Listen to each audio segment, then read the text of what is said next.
Okay, Assalamualaikum warahmatullahi taala wabarakatuh dan salam sejahtera.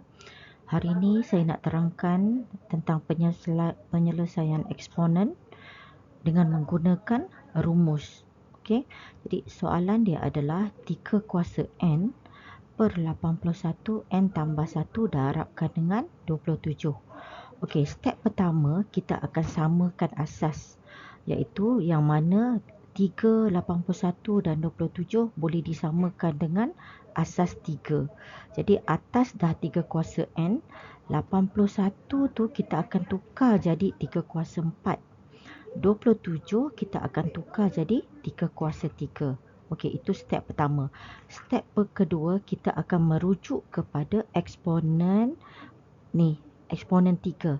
Eksponen 3 iaitu di mana apabila dalam kurungan kuasa dia adalah darab ni, darab. Jadi ini akan guna untuk formula E3. Jadi 4 darabkan dengan n, kita dapat 4n. 4 darabkan dengan 1, kita dapat 4. Jadi seterusnya kita akan merujuk kepada formula E1. E1 adalah apabila dia darab asas yang sama, kuasa dia adalah tambah. Jadi kat situ, sebab tu kita tambah dekat sini, sebab dia darab. Jadi sekarang bila kita dah tambah kat sini, lepas tu yang keempat kita akan merujuk formula E2. E2 di mana apabila bahagi asas yang sama, kuasa dia kita akan tolak.